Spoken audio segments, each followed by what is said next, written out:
Yes, incident cases here we are now. You be real game him. And the first one, Mame Morphine don't do penalty. Penalty incident. No, there be penalty incident. Incident in here. Yes. Ntuba Pitami Duakwa. Oba Facebook. Where ye? Penalty. What the channel? No. Yeah, man, Kwabefi. Someone when I think it was soft. It was soft, but player no, my referee no chance. Has player no. Yes. To me, it was very soft. But has player no, my referee no the chance. Tell me the penalty with the more room. And I make it was very soft. Very soft. But oh yeah. Because there was the night exactly. I can and then two exactly. No. But what I say, it was very soft.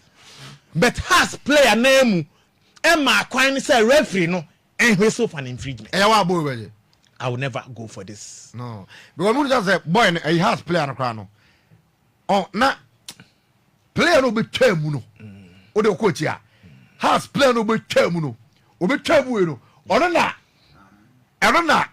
Emma you know man kwa be fie the step okoto ne nan no. Yeah.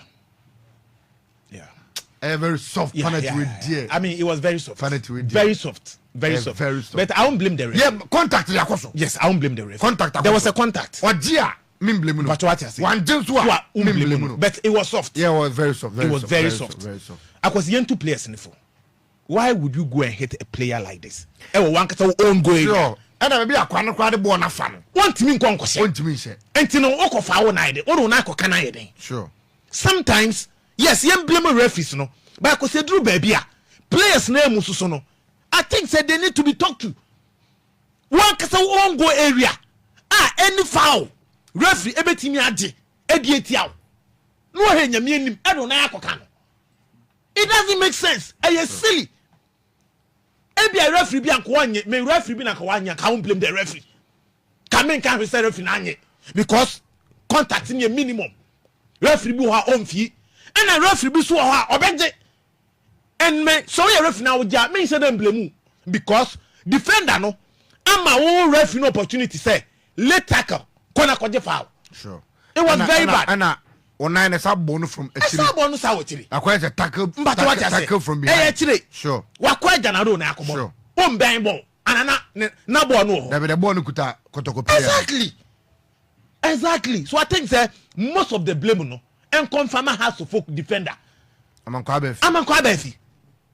Very bad. Very, very, very bad. So we a team. Now o consider go be say akosi. Ya di che bibia. Because baby akwa ne de nani atere no. Enya baby a okose go. Baby o de nani atere no enkose go. So why you say okose okofa wo? Mame Morphine Donzu or the border to net him. Enti where the only go PM ewo babara Morphine Donzu Accra Sports Stadium what the bono to net him kama pa de Kumasi Asante Kotoko 1-0 ye na has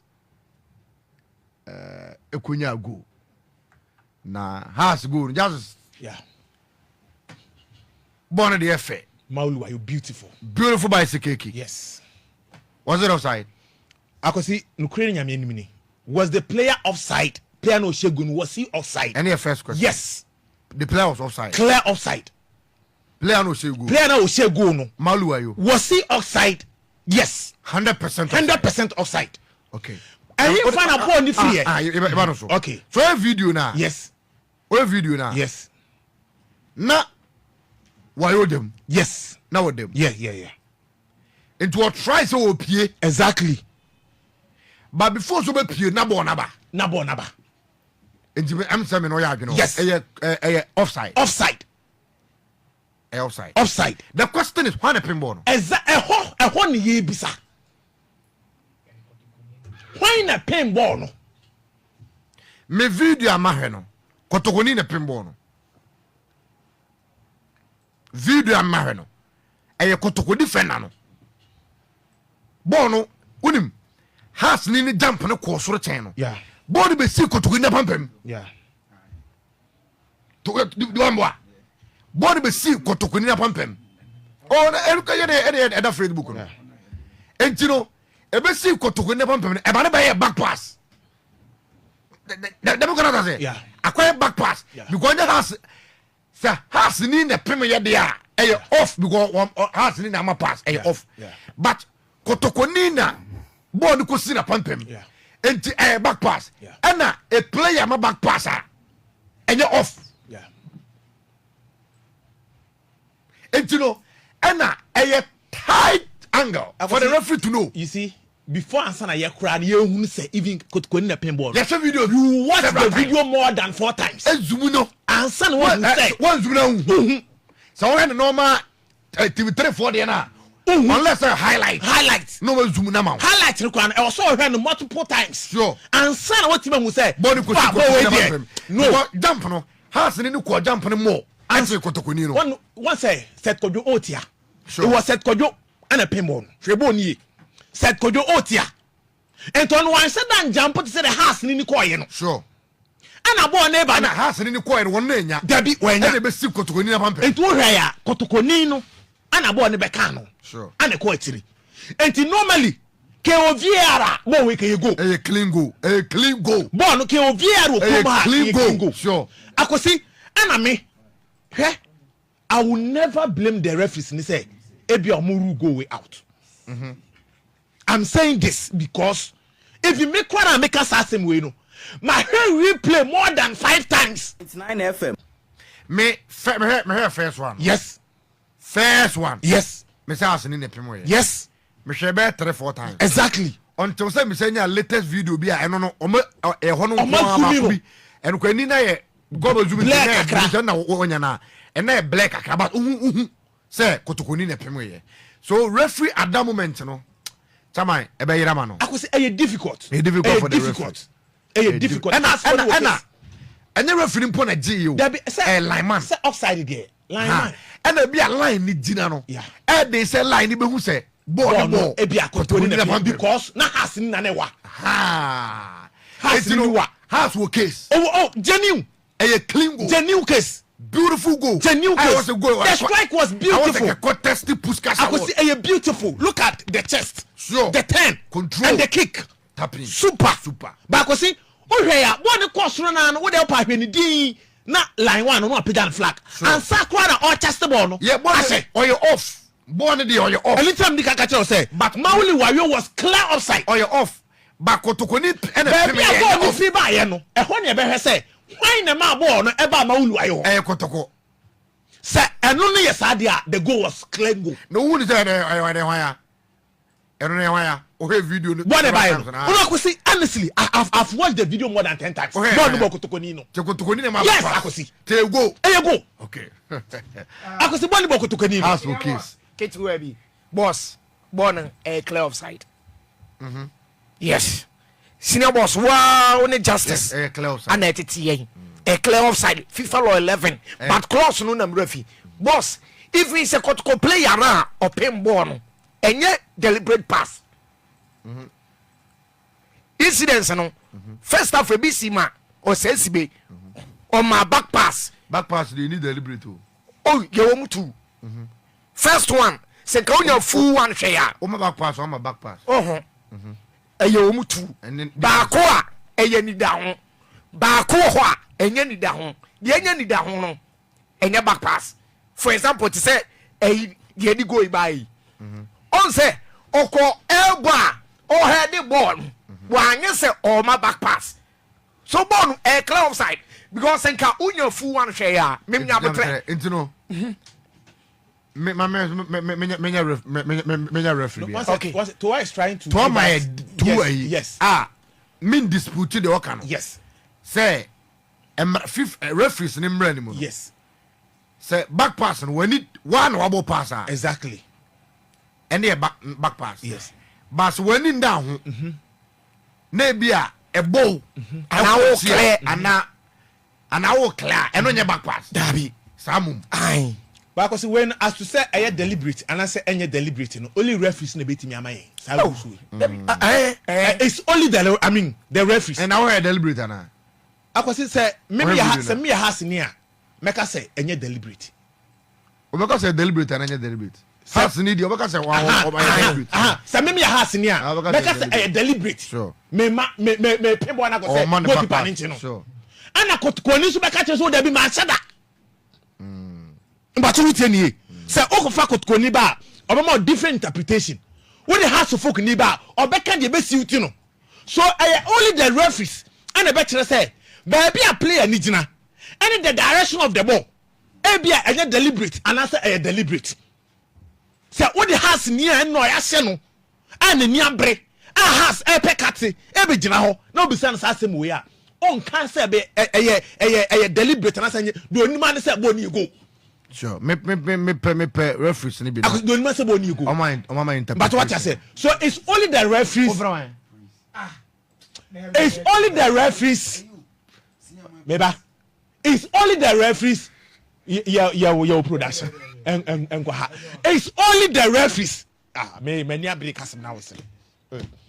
Asama sikra yen kan wie wo so asama sikra okay yes sikra yen kan wa asem nwi ale di na akobo so the only ye bi ma pese ni pa but say what e tere na nye dia because di breba sana now be you sana so I think say yes referee bet make say be ohun ni say enye deliberate referee bi na half friend busa no o dey say half friend akosi but what say only kasa no ontima empa manema interpretation akosi but so ba enso afa ne ba e bia line man no betime ehun say bia enye deliberate tieni o ana boss o eni abra ye pekate you need deliberate ya say go as deliberate ya say me yo boy eni abra ye pekate last minute na boss atonet na wo be kire deliberate any indeliberate yemfi so akosi think say yeah, anke be boa pa say ye benya this top referees ni bi na oma be kire mu a kire say yeah production we kire baby ana referee ni gina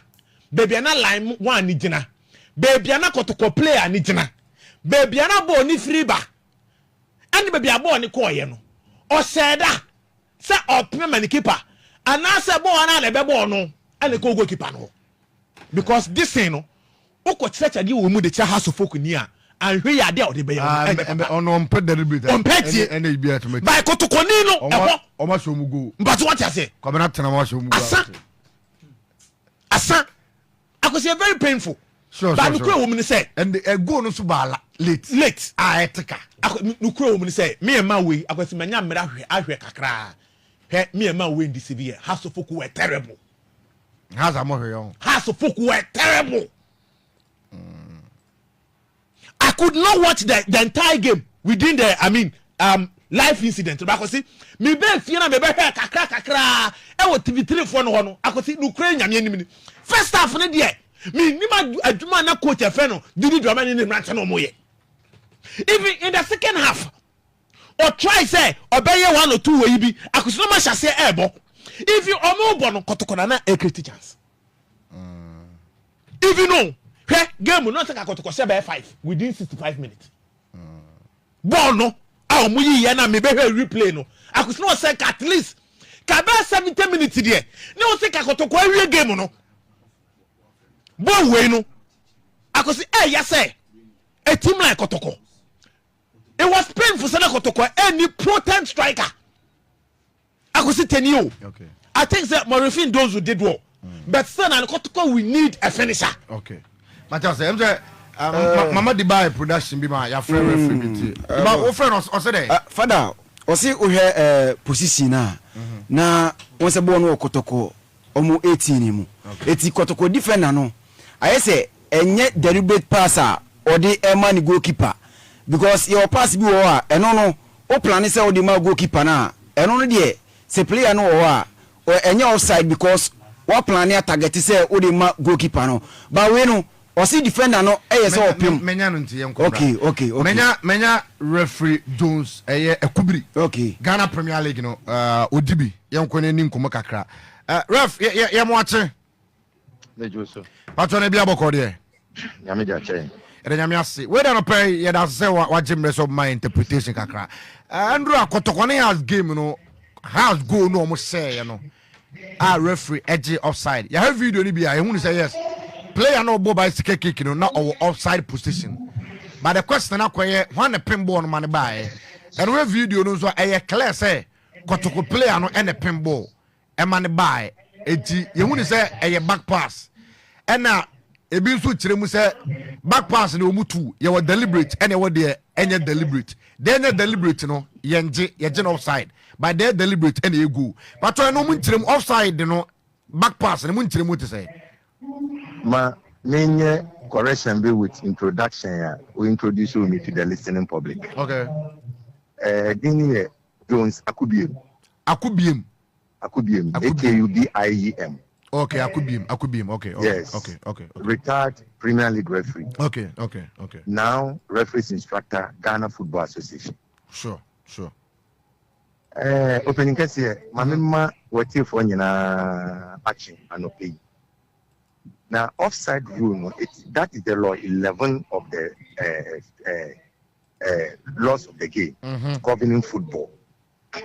Now we have the factual ones and then we have the subjective ones. The factual ones, and it said ball played that from a teammate to a teammate who is in an offside position and will be behind himself offside. Sure. But the subjective ones has to do with who plays the ball. Was it a deliberate play or a deflection? Okay. Now, how do we read a deliberate play?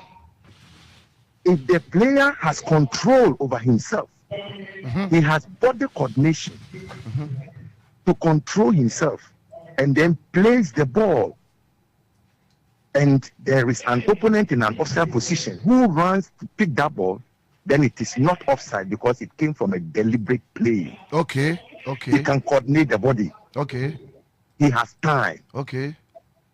To play the ball. But when the player is not able to coordinate as a result of an opponent who is impacting on his body's coordination, okay, it is offside. It is seen as not a deliberate play, but rather a deflection. Oh, okay. So, and a similar thing is what happened in Ra. Okay. There is no defender in the rightful of his mind, so didn't Pempembe head the ball. Okay. He went on air with an opponent, yes or no? Yes. So that opponent impacted on the ability of the Kotoko defender to have played the ball deliberately. Oh, okay. So the moment the ball touches him, he didn't play the ball. That is what the technical man will say. He didn't play. Sure. It was a deflection. Sure. And all deflections, if the ball goes to a player in an offside position, are ruled as offside. Sure. Okay. More fire. Okay. Yeah. I just a clip. Yeah. That's it for this interpretation. I mean, show. Accident, media. The next time, no premier. Matias. And Tim Mahoma, so na me brave pants, me draw. Matias. Bye. It's where Ghana Football Association referees instructor. Yes, onona yenno edim komono. O say many just your teammate na towards your outside position. Just your keeper. Me bobo na man me kutabo control me piama justice. Na towards your outside position a wabra me amende mo so ma control piama justice no towards you kofa enye off.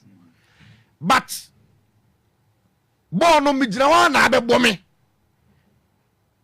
ena akọ towards the outside position and you off enti dey see Kotoko de no enam say Kotoko player no na enye deliberate on my back pass na mo ball no be see na pampam ene koye na has ni no e offside position enti ano no emre no mu kire say e offside. That's this is the interpretation. Clear. So I think say finally, I say it yes, offside, okay. And into no House for Nyabotre. Okay. Kotoko for so na omoni age a omosere no. There be ekode tie the same decision no. Ono so Nyabotre. Matipa e fi na charge Hussein. E ma e fi to charge House of Folk fendro asa or rasi referee now say yenya manemo referee aye boss enema ntwa yi enti eno na mpanifo tu no for say next time no matter the situation at least was say otumi control ni temper as a footballer there enema bi say ni nyina ka football ho na ema enema eye kama boss so kaya wo de aya na wo tai kai bibia before the game na catch you say spiritually oma work say Morofin Donzu will score against Asufokwa. Sure. Boss, last Saturday, maybe can say spiritually, you see Femusi as an kwa brohas. Sure. And you all seeking for extra forces. Sure. And I make one business say Africa, and he now shall make dran one thing. And I'll be Benin, the Adam say, oh, to me, Kodia, it was no Queen, enemy. And na Kotoko strong. Ah, so what I say.